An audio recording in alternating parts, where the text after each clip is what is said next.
Hoje a gente vai ter um convidado aí bem especial.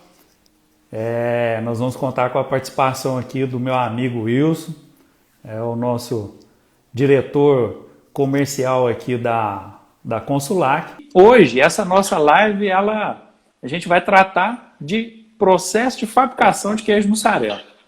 O Wilson está aí com as perguntas. Eu estou cheio de dúvida de queijo mussarela. Todo mundo está me perguntando um monte de coisa. Eu falei, pergunta o ela para mim. Falei, bora lá. Tem que entrar nessa live e participar. Isso. Olha, eu estou repleto de dúvida aqui, muita coisa para mim saber, que o pessoal me pergunta. E eu quero começar as minhas perguntas desde o início, desde a recepção de leite. Bora lá. A primeira pergunta, eu acho que é uma pergunta que todo mundo se faz. Qual é o leite ideal para fabricar uma boa mussarela? Pois é, Wilson. Realmente o pessoal precisa entender que produzir queijo é uma etapa atrás da outra. A gente tem necessidades diferentes. E a primeira etapa começa com a aquisição de um leite de qualidade. É muito comum a gente observar o pessoal querer usar leite com qualidade duvidosa e mesmo assim achar que a gente vai ter um resultado satisfatório. Não é assim. A gente precisa de um leite de qualidade. E quando a gente fala de qualidade, é leite que atenda aí parâmetros físico-químicos e microbiológicos, no mínimo, aquilo que a legislação nos fala hoje. Então a gente está falando aí que a legislação fala que o leite tem que ter acidez entre 14 a 18, que tem que ter no mínimo 3% de gordura, que tem que ter crioscopia entre menos 0,530 e menos 0,555, são parâmetros importantíssimos para a gente conseguir um queijo de qualidade. Mas tem alguns parâmetros que, quando a gente fala de mussarela, que eles destacam muito. A gente tem um leite com contagem bacteriana total baixa, faz toda a diferença para o nosso processo de mussarela. E também um leite que tenha um teor de proteína, quanto mais elevado, melhor. Normalmente o teor de proteína, ele fica em torno de, no mínimo 2,9, que a legislação nos permite utilizar o leite. Mas quanto maior esse parâmetro, melhor vão ser os nossos resultados com relação principalmente a rendimento, no caso de proteína. Então, é interessante que a gente atenda ao mínimo que a legislação recomenda e que a gente busque nesses parâmetros, como contagem de bacteriana total baixa, contagem de células somáticas baixas, que são parâmetros que vão interferir diretamente na qualidade e no rendimento da mussarela. Hélio, eu tenho muito questionamento sobre o leite quente e o leite gelado. Sim. Fala um pouquinho pra gente sobre isso aí. Porque tem leitinho que recebe até hoje o leite em latão, né, o leite quente. Sim. E tem muita gente que já granulizou o seu leite, já está fazendo uma coleta no caminhão. Fala pra gente a diferença. Tem uns que falam comigo que leite quente dá um rendimento melhor, ou o sabor fica melhor. Na verdade, a gente já tem que explicar um detalhe que é assim. Não foi proibido você receber leite quente. As indústrias têm essa permissão ainda de receber leite quente. Existem restrições. Para se receber hoje leite quente na fábrica, você tem restrições como, por exemplo, tempo entre o final da ordenha e a entrega na empresa, que varia de no máximo 2 horas após a ordenha. Então são limitações que acabam que dificultam esse processo da gente receber leite quente na plataforma. Mas, de fato, quando o leite tem esse período de no máximo 2 horas após a ordenha, ele já está lá na fábrica para ser processado, a gente tem uma tendência de ter um leite de muito boa qualidade. Assim como a gente já estava falando sobre parâmetros de qualidade, a contagem bacteriana total num leite nessa condição, ela é extremamente baixa. E isso facilita os nossos processos. Você lembra que eu falei aí sobre essa questão de contagem bacteriana total? O que acontece é o seguinte, no leite resfriado, essa contagem ela tende a aumentar bastante. Porque a gente tem dificuldade com a higienização dos tanques de resfriamento, dos utensílios utilizados durante a ordenha, do próprio sistema de ordenha mecanizado muitas vezes. E isso acaba contaminando esse leite.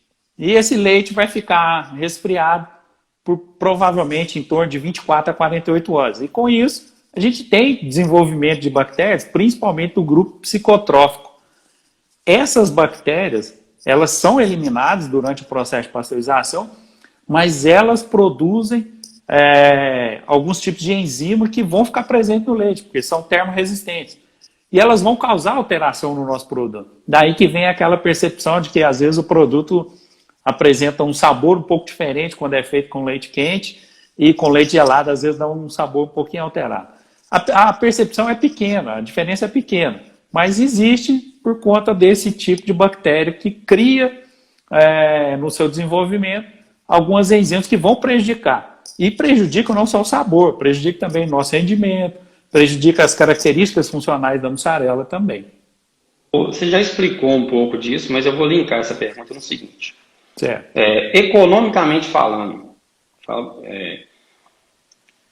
se a gente sabe que a legislação ela exige que o leite seja coletado, né, granulizado, no máximo em 2 dias. Sim. Só que a gente sabe que isso não acontece em todas as indústrias, né? Uhum. Tem aquele proprietário de laticínio que estende um pouco mais esse prazo, coleta com 3, até eu já vi alguns até com 4 dias. Sim. Economicamente falando, com a interferência dessa coleta de 4 dias, porque talvez o cara está achando que está fazendo uma vantagem muito grande em pegar esse leite para economizar no frete, né? Sim, pegar esse leite com 4 dias e talvez ele não está tendo tanta vantagem assim. Explica para a gente um pouco disso. E, na verdade, Wilson, ele não está tendo vantagem nenhuma, eu posso ter certeza disso.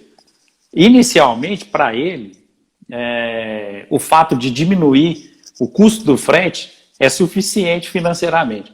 Só que o prejuízo com relação ao rendimento é enorme.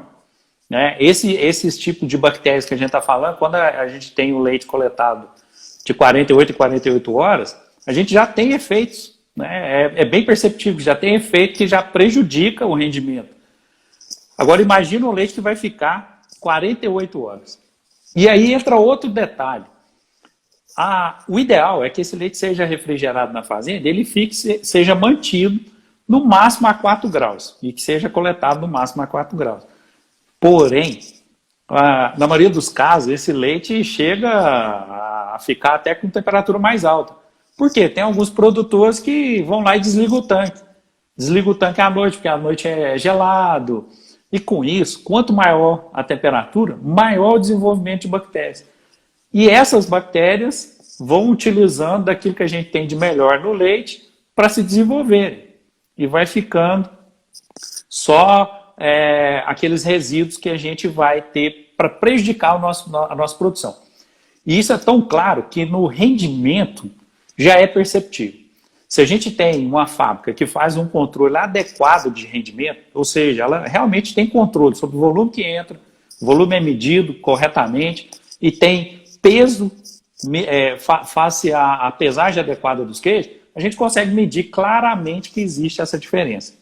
O que acontece é que a maioria das fábricas tem dificuldade de calcular rendimento. E o rendimento teórico, que é aquele rendimento empírico, eles já têm dificuldade de calcular, que é litro por quilo.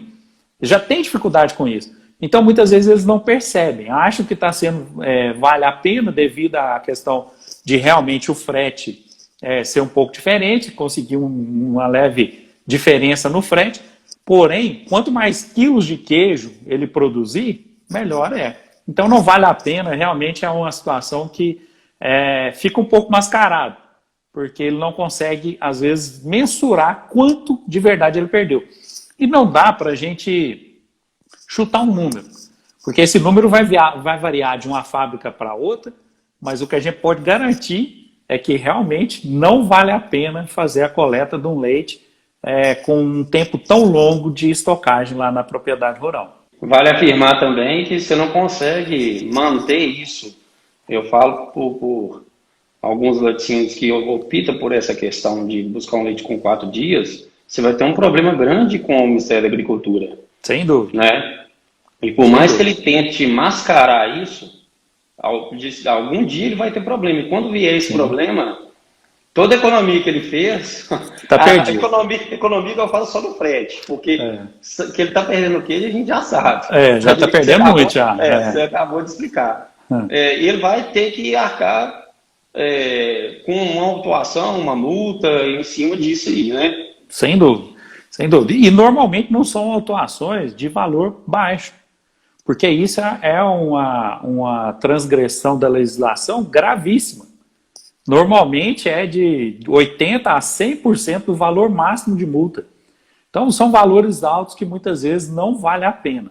Numa única autuação ele pode ter que retornar para o governo como multa tudo aquilo que ele economizou teoricamente num frete. Seria o quê? Qual é o valor máximo que está dessas multas hoje? Hoje o valor máximo das multas é calculado em R$ 15.640, se eu não me engano. Mas é o valor máximo. Só que assim, a gente precisa de pensar o seguinte, esse valor máximo, ele é agravado. Tem os agravantes, depende da situação que ocorreu. Esse é o valor máximo. Porém, se agravar, ou se por acaso for uma reincidência já dobra o valor da multa. Então já é uma situação que a gente tem que realmente evitar. É melhor evitar do que pagar uma multa desnecessariamente. Sim, a gente trabalha em cima de centavos, né? Isso. E qualquer centavo é muito importante. Então, talvez a gente tem que avaliar se a economia que a gente está fazendo de fato, ela é real, né? Sim. Porque eu vejo em muitas fábricas que o cara está achando que está fazendo uma economia absurda e quando ele vai ver, é o caso que a gente está citando agora, ele sai perdendo. Então é muito importante você ter tecnologia, você atender os parâmetros da legislação, porque tem um significado por que está sendo exigido aquilo. Sim. E talvez essa exigência seja boa para o laticínio, né? E com certeza. Na maioria do que eu vejo, o pessoal acha que o fiscal está pressionando a fábrica, está pedindo coisa demais. Sendo rigoroso, né? Demais. A gente aprimorar, quanto mais tecnologia a gente tiver, melhor as fábricas. E uma coisa que eu vejo recorrente eu acho que você deve ter notado na sua trajetória também isso, empresas organizadas são as empresas que sobressaem do mercado. Empresas desorganizadas só tampa buraco. Incontestavelmente, a empresa que é organizada, que se preocupa com qualidade, se preocupa em ter controle sobre todos os processos, essas empresas são as que despontam. Isso a gente não está falando de grandes empresas, a gente está falando de pequenas empresas, mas que têm no mercado aquela estabilidade. Não é aquela empresa que fica só girando, não sai do local. São empresas que têm crescimento sustentável, mas é porque elas realmente preocupam com controle, preocupam com qualidade, e isso realmente dá resultado. Mudando um pouco aqui, eu queria falar um pouco, continuando essa parte de recepção de leite. Sim. Né, a gente falou da matéria-prima, voltado mais para a indústria menor, que trabalha ainda com leite quente, leite latão. No seu ponto de vista, qual seria a melhor forma de higienização dos latões de leite após a recepção? Olha só, Wilson, para pequenas indústrias, não adianta a gente falar que a gente vai colocar um lavador de latão, que é um equipamento adequado para limpar os latões. A gente pode fazer uma higienização manual dos latões e eficiente. Nunca a gente pode dizer que porque foi higienizado manual, ele está ruim, vai prejudicar a qualidade. Muito pelo contrário, tem sistemas de higienização manual que tem tanta eficiência quanto os automatizados. Mas tem um detalhe que é indispensável. Quando a gente fala de laticínio, a gente não fala de limpeza, a gente fala de higienização. Então, quando a gente vai fazer uma higienização de um latão, não basta simplesmente limpar. Limpar seria a gente passar um detergente, esfregar e enxaguar. Isso é o processo de limpeza. Mas a higienização ela é composta de limpeza mais sanitização. Então, o que a gente vê que mais funciona é a gente fazer a limpeza do latão manualmente, esfregar com um detergente adequado. Isso é importante também, né? Não usar qualquer tipo de detergente ou detergente para lavar a louça que não tem eficiência. E logo depois dessa limpeza, a gente fazer uma sanitização. que é o processo correto. E essa sanitização, ela pode ser simples. Qualquer indústria hoje, ela precisa de vapor. A gente pode fazer uma injeção de vapor no interior desse latão, que a gente garante ali com a limpeza, mais a sanitização pelo calor. Isso é muito eficiente, funciona bem em várias fábricas pequenas que não tem o lavador de latão. E o lavador, na verdade, ele resume a esses processos, só que é automatizado, mas os processos são os mesmos. Então, fazer a limpeza manual, fazer a sanitização com injeção de vapor é o mais eficiente para latões dentro da fábrica aí para receber leite. Uma coisa a acrescentar que você falou é escolher produtos de qualidade também, né? Para a higienização desses latões. Eu vejo muito. Aqui na minha cidade tem um fabricante de produto químico aqui que é bem mais barato e o produto é excelente. Pessoal, vamos verificar a procedência desse produto, se é um produto realmente de qualidade, se ele foi atestado e comprovado que realmente funciona, né? Sim. Porque senão você está comprando um produto mais barato, mas que está te prejudicando, de certa forma, porque ele está deixando contaminação no latão ou no utensílio em geral, né?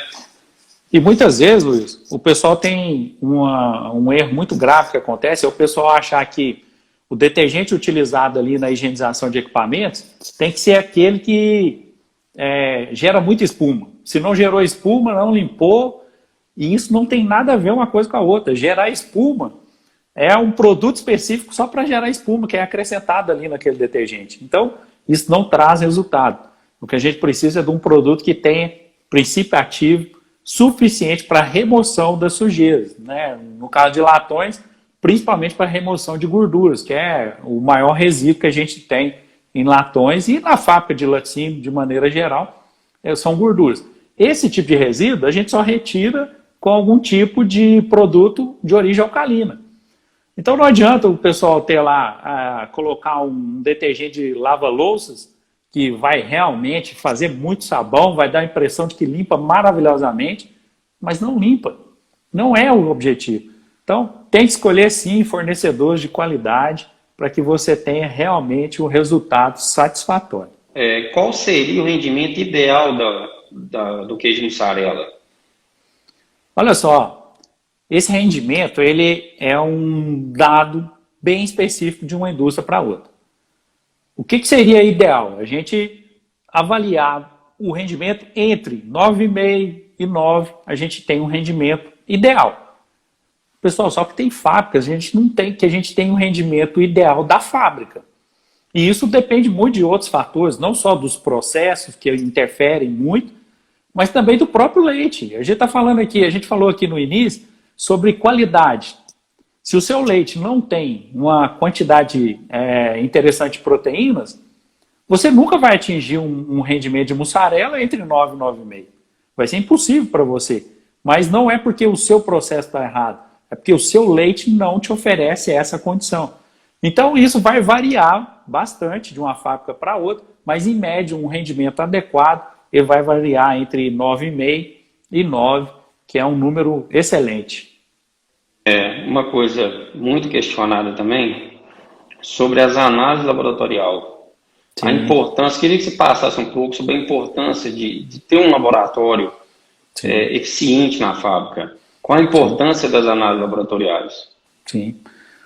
Olha só, Wilson, principalmente quando a gente faz consultoria, que a gente visita muitas fábricas, um fator importantíssimo para que a gente tenha algum dado para poder falar em termos de melhorias, é laboratório. A gente precisa de dados, informações reais daquilo que está acontecendo, tanto com a matéria-prima quanto com o produto acabado. Então é impossível você chegar numa fábrica que não consiga fazer pelo menos as análises básicas desse leite. E o que a gente está falando de análise básica? A gente está falando de análise de acidez, análise de crioscopia, análise de gordura, análise de extrato seco total, extrato seco desengordurado, uma pesquisa de resíduos de antibiótico. São ensaios simples, mas que trazem um embasamento muito grande para o desenvolvimento das fábricas. É com esses dados é que você vai poder definir se os seus processos estão ficando adequadamente corretos ou não. Como que você vai avaliar se o seu rendimento é adequado ou não, se você não sabe nem o teor de sólidos do leite que você recebe?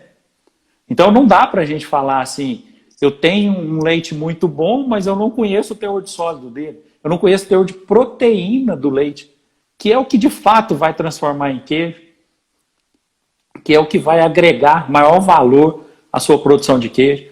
Então, são dados importantíssimos. Com eles, a gente consegue ali avaliar o leite que a gente está recebendo e quais as características que a gente precisa melhorar. Um detalhe simples, às vezes o pessoal fala que alizarol é complicado, porque eu chego na fazenda e sempre tem alizarol que está positivo, né, que é aquele que forma uma certa coalha um pouco, mas ele não fica amarelo. Então, isso dificulta, porque o pessoal não pega o leite. E não deveria de pegar. Isso é uma falha do leite, né? É uma não conformidade. O alizarol é uma pesquisa em campo, que deve ser feita ponto a ponto, para que a gente não tenha problemas com o processo de pasteurização. Ali a gente está fazendo uma simulação a frio do que vai acontecer quando o leite for aquecido. Se o leite coagulou naquele ponto ali, provavelmente no pasteurizador ele vai começar a coagular. E se ele não coagular por completo, ele vai te prejudicar no momento da coagulação para a formação da coalhada do queijo. Então, são detalhes que o pessoal negligencia e imagina que não tem importância, mas tem extrema importância. Então, um laboratório bem montado, a gente não está falando de laboratório com equipamentos ultramodernos, muito caros. Os equipamentos básicos de um laboratório são suficientes para você ter dados suficientes para servir de informação para a sua produção. E assim você tomar as atitudes corretas de acordo com a necessidade. De fato, as análises é de extrema importância, né? Igual você está explicando, não é? Eu acho que tem muita... Eu me deparo com muitas situações em que o proprietário da indústria faz as análises simplesmente porque o fiscal está exigindo que seja feita as análises. Então, infelizmente tem demais, né? E ele tenta gastar o mínimo possível de reagente, ele está jogando contra o seu próprio patrimônio, porque ele não sabe que leite está indo para fazer esse queijo. É verdade. Eu falo isso que eu já tive um problema sério, eu já deparei com um problema sério de antibiótico. A massa não dava ponto de jeito nenhum. Né? O tipo de fermento que a gente usava era para filagem 3 horas após a fabricação. E foi estendendo, não dava conta de jeito nenhum quando a gente foi descobrir que era antibiótico, que estava atrasando o ponto da massa. Então, é verdade. O queijo não fica a mesma coisa, esse queijo nosso com queijo de segunda, né? Com queijo ruim. Sem dúvida. Isso é praticamente o rendimento, sem falar com o rendimento foi altíssimo. Então, assim, sem dúvida é interessante que tenha um laboratório, que tenha uma pessoa treinada no laboratório, que faça as análises, mas em prol de um benefício do produto, e não só isso. E não só porque um fiscal está exigindo ou porque a legislação manda isso. Nós temos uma pergunta aqui do Noel, que ele está perguntando o seguinte: qual que é a temperatura ideal de filagem da mussarela? Da massa de mussarela. Olha só que interessante. Essa questão, a gente muitas vezes pensa assim, a temperatura de filagem é o mais importante. Ela não é o mais importante. O mais importante é a temperatura da peça. E por que a gente fala assim? Porque se a gente for definir um padrão de temperatura de filagem, eu posso incorrer num erro que é o seguinte: existem vários equipamentos de filagem diferentes. Ou às vezes você até faz a filagem manual. A incorporação, né, a transferência de calor da água para a massa é o ponto mais importante. Então o que acontece? Uma mussarela de boa qualidade, ao final do processo de filagem, quando você já for informar a mussarela, ela tem que estar numa temperatura, numa faixa de temperatura, entre 56 e 58 graus, nunca acima de 60. Então, se você usa uma água a 70 graus e a sua mussarela sai a 56, 58 graus, perfeito. É isso que você precisa. Só que existem situações que essa transferência de calor para a massa, ela não é tão eficiente. Aí chega a caso de pessoal falar que tem que filar a massa a 80 graus para no final ela dar 56, 58 graus. Então isso vai variar um pouco, Noel. Vai variar um pouco e você precisa de analisar a peça. A peça, sim, é importante. Ela vai te mostrar qual que vai ser a temperatura ideal que você vai filar a sua mussarela. E o interessante, eu conheci equipamentos, por exemplo, que a filagem ela ocorre a 65 graus e a peça de mussarela sai a 58. Ou seja, a transferência de calor ela é bem eficiente. Né? Eu tô vendo aí, o Noel está falando aí que no caso dele é manual. Noel, provavelmente a 70 graus você vai conseguir ter um resultado satisfatório. Mas é como eu estou te falando, porque manual é várias formas que a gente pode fazer. Um detalhe interessante é o volume de água que você usa. Esse volume ele tem que ser aproximadamente 3 vezes o volume de massa, para que você tenha uma transferência de calor eficiente e que você não tenha que aquecer tanta água. Provavelmente uma água no processo manual, você com 70 graus provavelmente vai ter um resultado bem satisfatório. O seu mussarela vai sair ali com 58, com 57 graus e vai estar atingindo o ponto ideal. Quem tiver dúvida aí com relação ao queijo mussarela, olha agora. Vamos tirar as dúvidas aí, manda pra gente. Eu acho que o pessoal tá meio tímido. Manda pra gente que a gente tá aqui para agregar, para contribuir, né? É isso aí. Olha, eu vou pular aqui com a parte de pasteurização, mas a minha pergunta é específica.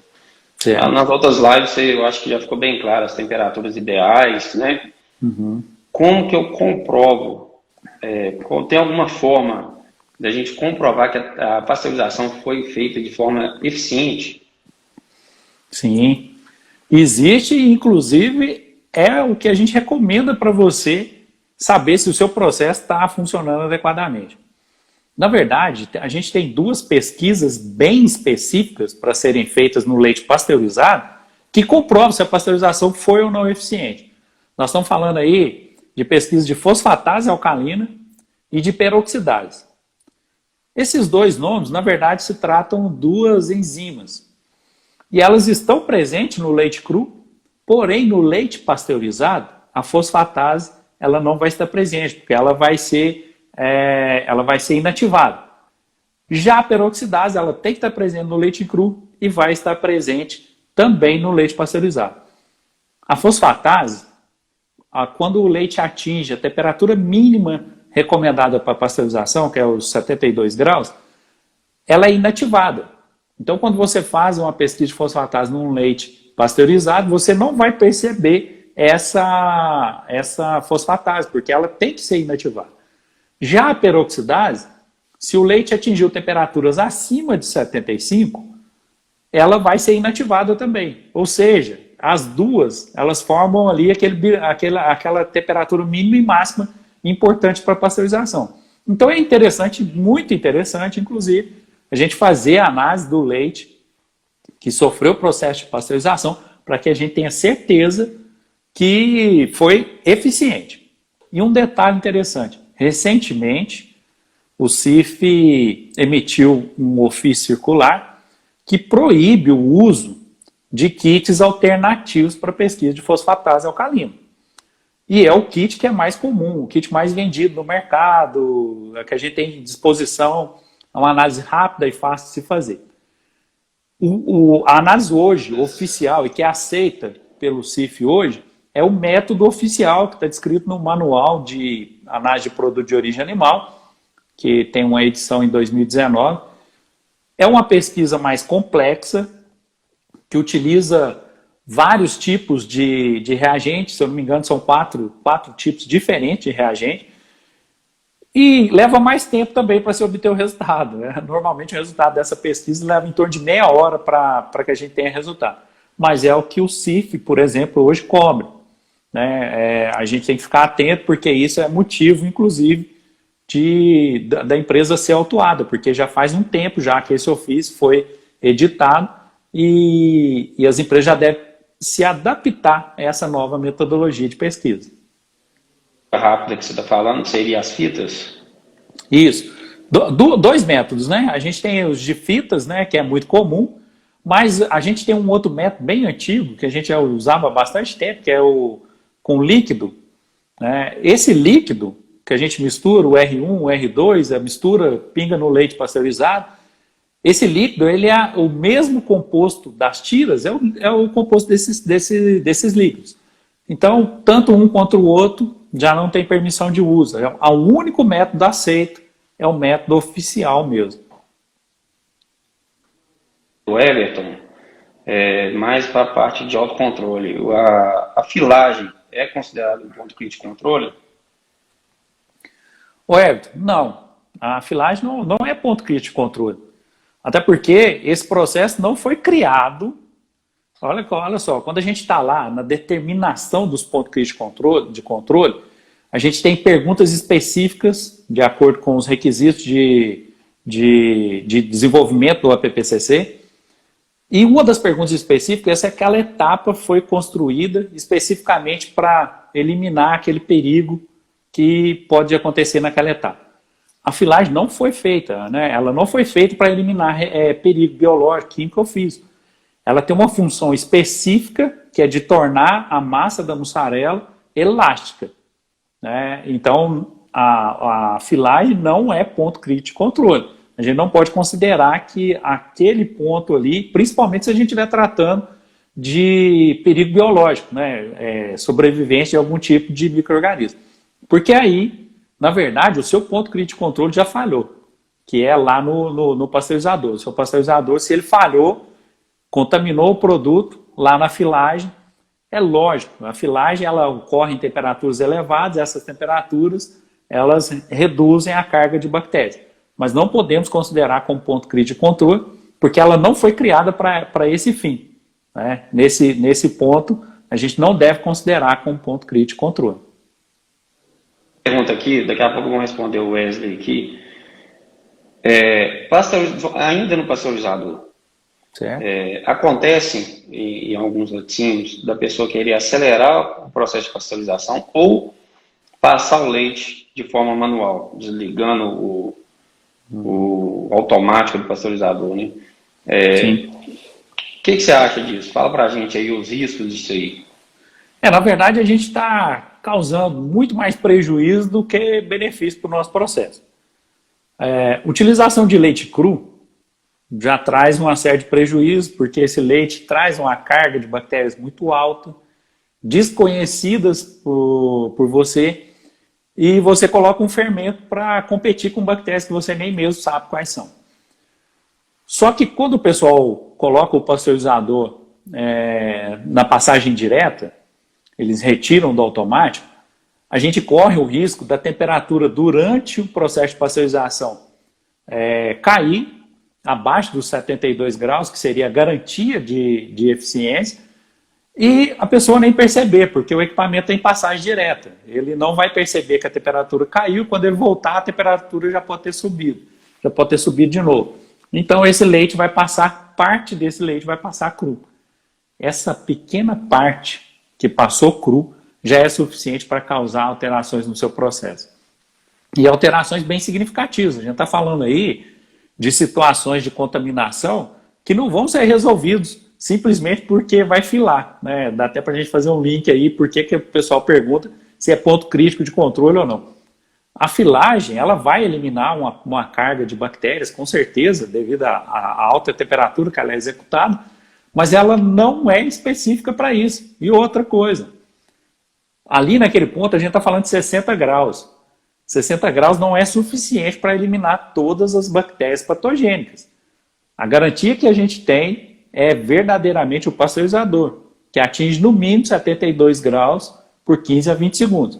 Então, essa questão de passar direto o leite, isso não vale a pena. E muitas vezes os problemas você só vai descobrir quando a mussarela já está pronta. Porque aí você vai começar a ter problema.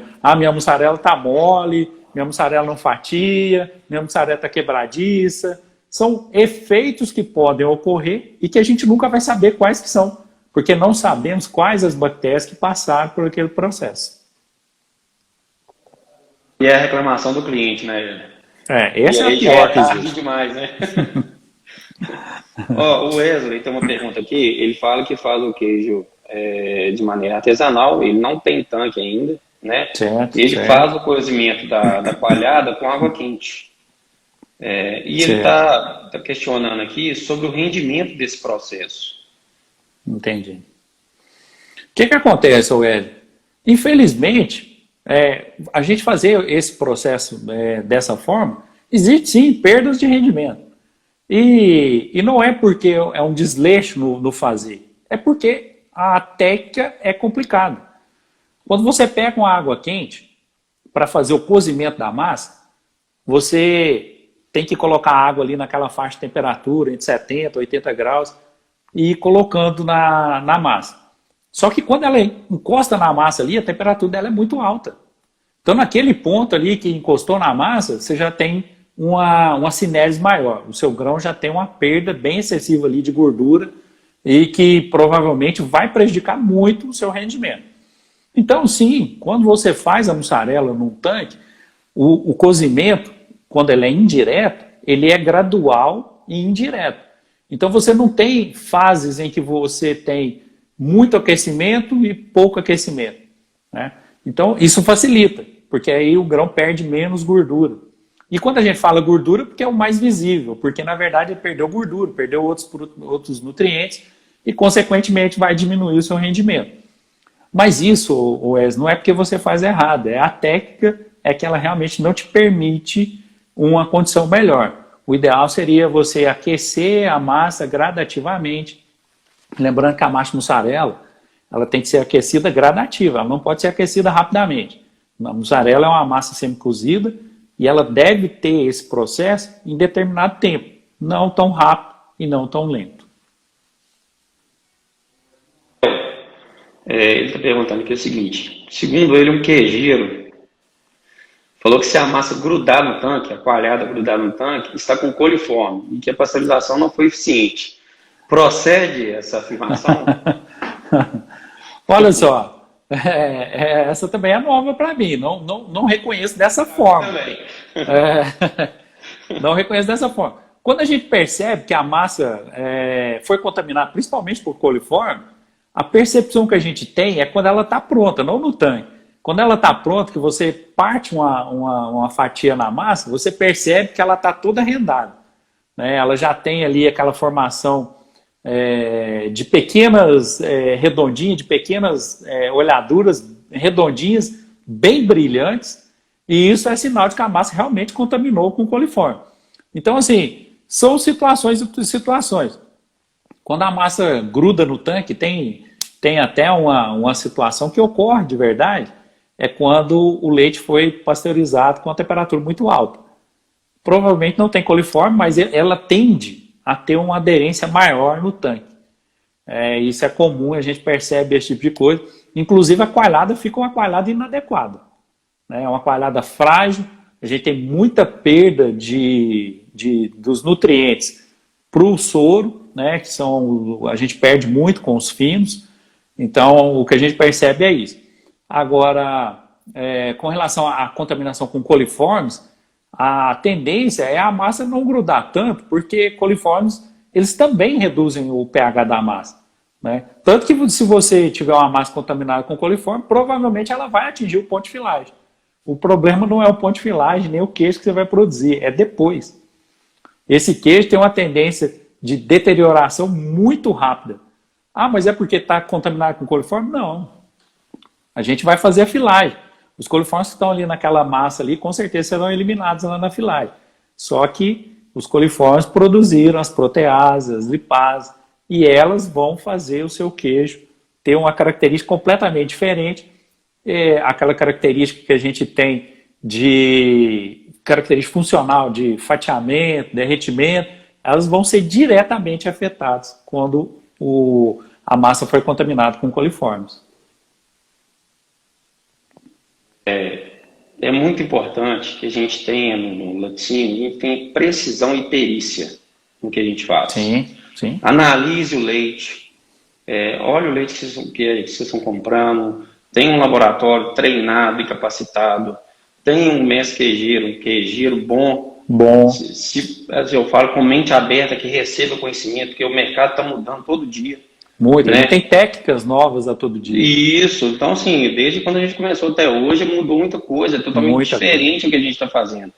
E o que eu mais escuto, eu não sei se é o caso disso que aconteceu, mas eu escuto muito isso. Eu fabrico queijo há 30 anos.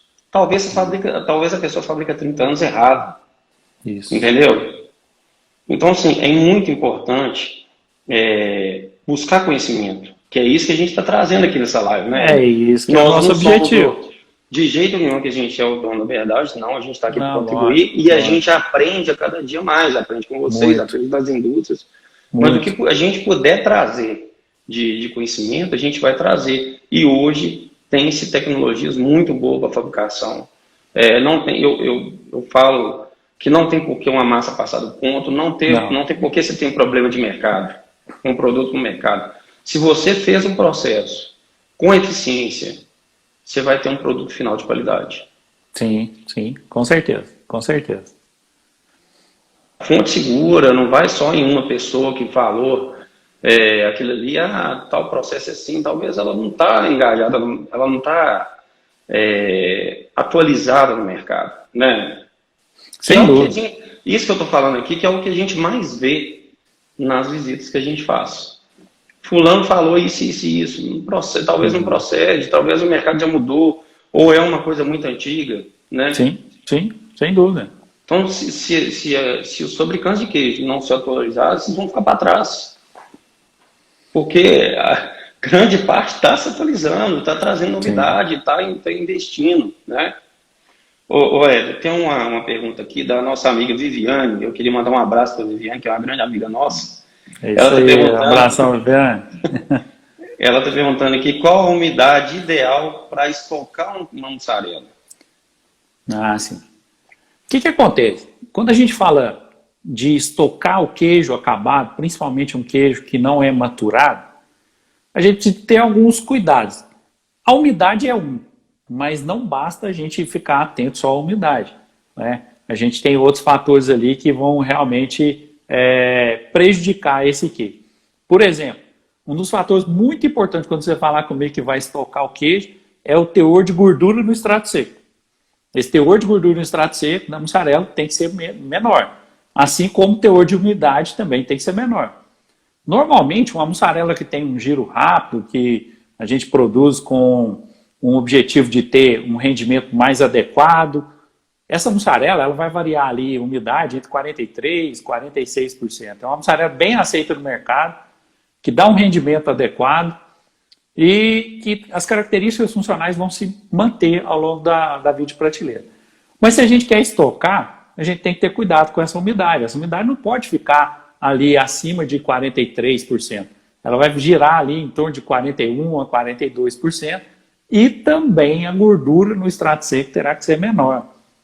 Essa gordura no extrato seco, a gente ajusta padronizando o leite, retirando um pouco mais de gordura, para que a gente tenha um queijo que atenda a essa estocagem.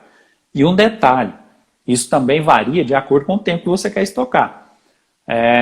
Normalmente, a gente não consegue estocar a mussarela por 5 meses e depois fazer venda da mussarela. Não é comum a gente conseguir isso. A gente consegue estocar a mussarela por pequenos períodos, né? Por volta de 30, 40 dias, a gente já tem que estar vendendo esse produto.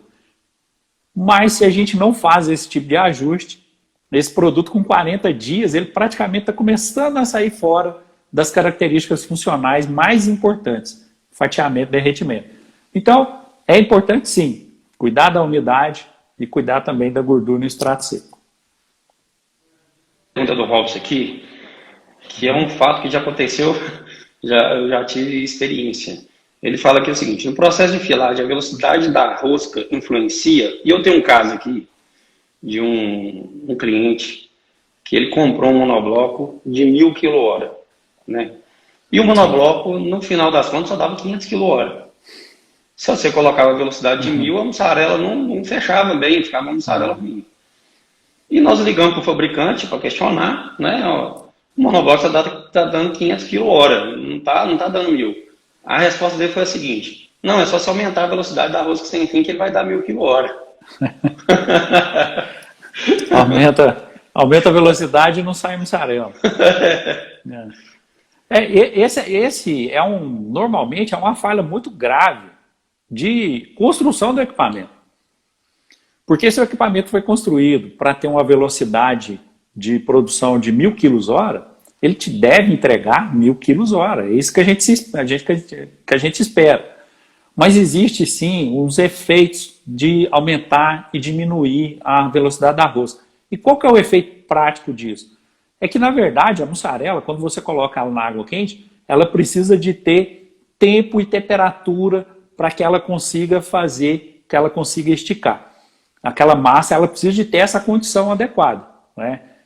Mas se essa velocidade da rosca é muito, muito elevada, a massa praticamente sai da água quente e já entra na parte da rosca sem fim, que vai esticar ela, sem a característica adequada. Então ela não vai ter as fibras formadas de maneira adequada, e com isso a mussarela pode sair muitas vezes até aberta, né? A gente fala mussarela aberta porque normalmente são duas roscas sem fim. E chega ao final, essa massa ela tem que grudar, formar uma fibra só.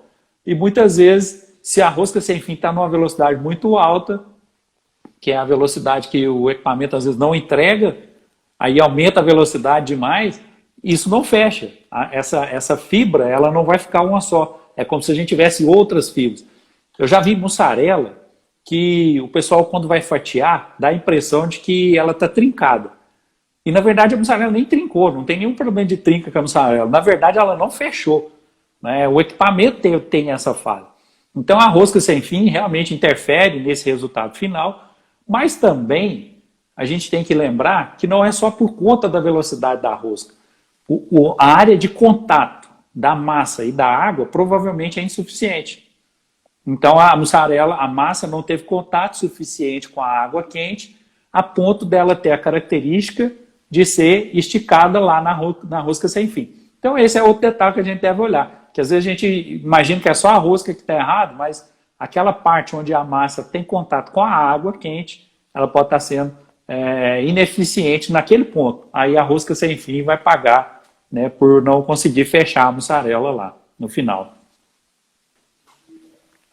Complementar aqui o seguinte, muito cuidado ao comprar um monobloco. Avalie bem esse monobloco. Avalie bem o equipamento que você está comprando. Não é um equipamento barato, é um equipamento caro, né?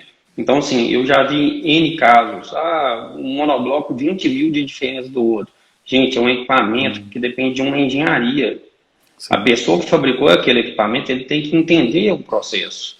Ele não pode simplesmente fabricar o equipamento sem entender do processo. Porque senão acontece justamente o que aconteceu com esse cliente nosso. Ele comprou um monobloco olhando o preço e o monobloco não atendeu. Ele já tinha um de 500, ele queria um de 1.000. Então ele comprou um monobloco novo de 500, porque o monobloco não dá 1.000 kWh. Então, sim, é importantíssimo. Tem muitos profissionais bons no mercado, tem muito fabricante bom, mas tem muito fabricante também que não atende. Então, assim, e esses geralmente são mais baratos, né?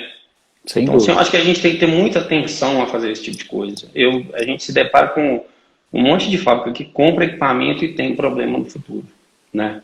E até uma revenda desse equipamento é complicado, porque quem vai comprar depois, ele sabe das qualidades de cada equipamento, né? Então, assim, eu acho que tem que tomar cuidado. Tem uma pergunta aqui do Leandro, que é sobre monobloco ainda. Ele está perguntando o seguinte: qual a acidez certa da água de filagem no monobloco? Precisa trocar isso várias vezes, Hélio?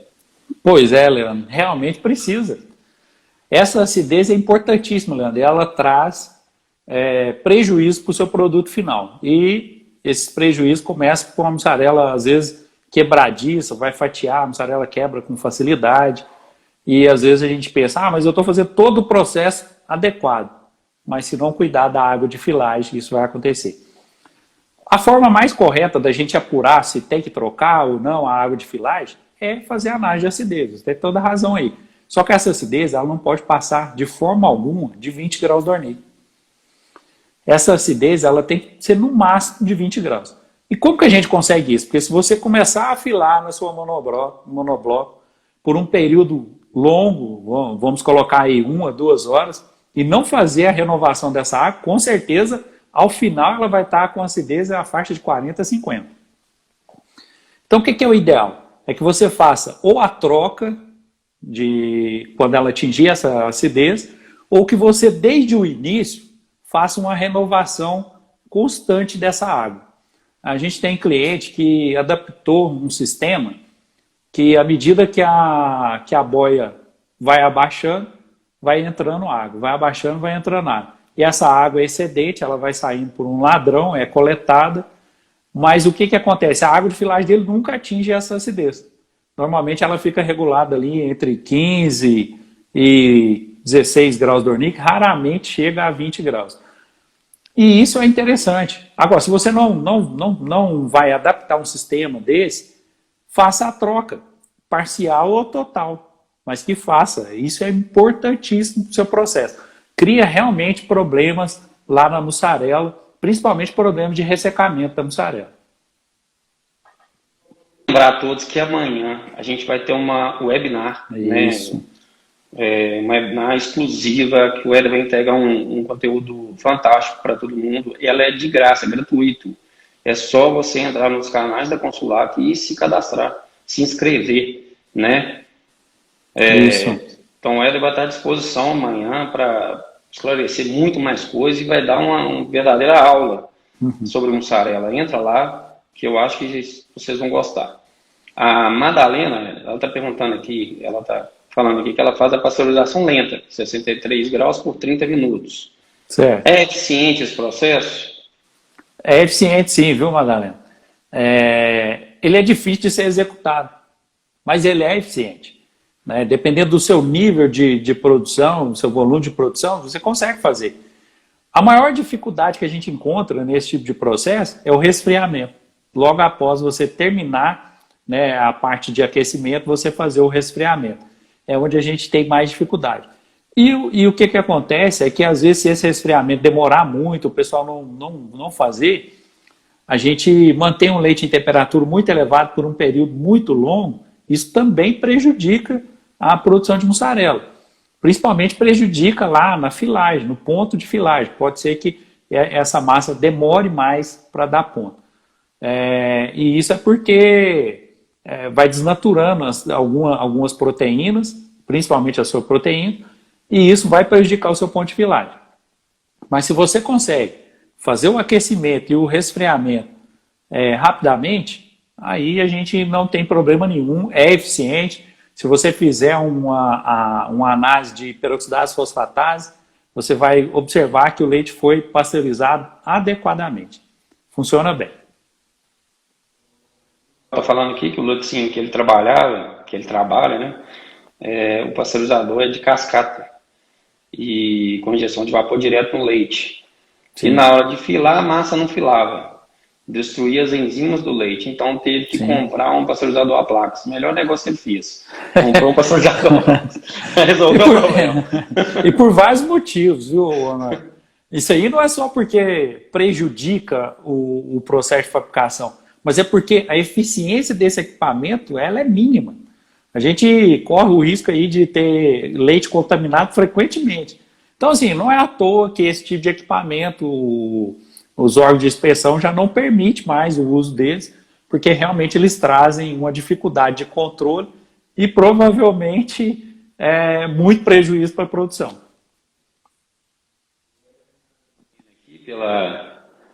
Pela explicação, né? Aprendeu bastante aqui. Ô Wesley, você está falando que o seu leite não é pasteurizado. Ô Wesley, o ideal é pasteurizar o leite. Pasteuriza o leite, esse fermento que você está usando é um fermento bom. Né? Fala um pouco aí, você quer falar um pouco sobre o TCC20? Ele citou aqui que ele está usando o TCC20. Não, com certeza. Está usando aí um fermento muito bom. Né? É um fermento que traz um resultado muito bom na mussarela. Só que o que acontece, Wesley? Você pode estar tendo interferência justamente daquelas bactérias que a gente está falando aqui, que são as bactérias patogênicas e que, como você não faz pasteurização, elas vão participar do seu processo de fermentação. E elas podem prejudicar esse processo. Muitas vezes elas podem acelerar ou às vezes até adiantar o seu processo de filagem. São várias interferências. O que acontece é que quando você tem um leite pasteurizado, o seu padrão de produto é muito maior. É muito maior. Você consegue ter padrão no produto acabado. Infelizmente, quando a gente não pasteuriza, tem dia que o produto sai excelente, tem dia que o produto pode não estar perfeito, mesmo a gente usando um fermento da qualidade desse que você está usando. É um fermento muito bom, né? É um fermento de filagem no dia seguinte, muito bom, mas precisa da ajudinha ali da pasteurização para que você tenha resultados mais satisfatórios ainda com esse fermento. Tá bom, Hélio? Você pode trabalhar com um produto perfeito durante um ano, mas uma hora ele vai dar problema. Tem um ano que sua mussarela não dá problema fazendo esse processo. Mas vai ter um dia que ela vai dar problema. Eu já me deparei com várias situações desse tipo. Sim, quando ele fala, eu faço mussarela desse jeito, já tem 2 anos, nunca deu problema, agora começou a dar. Sim. Infelizmente. Você está jogando com um time de bactéria bom e um time de bactéria ruim. Péssimo. Então, assim, em determinado momento, isso vai dar problema mesmo, né? Então, o ideal é pasteurizar, sem dúvida. A Joana está falando aqui, ó, após a adição do coalho, depois a gente tem que falar um pouco sobre coalho e coagulante, inclusive. Na homogenização, o leite apresenta pequenos coágulos. O que seria isso? Olha só, isso não é comum. Primeiramente que o coagulante ele precisa de tempo de atuação. Coagulante, coalho, qualquer que seja que você vai adicionar, ele precisa de tempo de atuação. Então a gente não pode falar que já seja efeito do coagulante esses pequenos coágulos. Uma situação que a gente pode analisar é se a questão da pasteurização desse leite. A qualidade desse leite, a acidez desse leite, isso tudo pode levar ao aparecimento desse tipo de coágulo. A gente tem até algumas situações, mas não com mussarela. A gente tem situações com, às vezes, produção de queijo Minas Frescal, que a gente usa ácido lático. Né? Normalmente, alguns processos utilizam ácido lático. Esse ácido lático, ele abaixa muito o pH ali naquele ponto onde está sendo adicionado e já começa a formar pequenos coágulos. Mas é a ação de ácido, não é a ação do coagulante ou do coalho.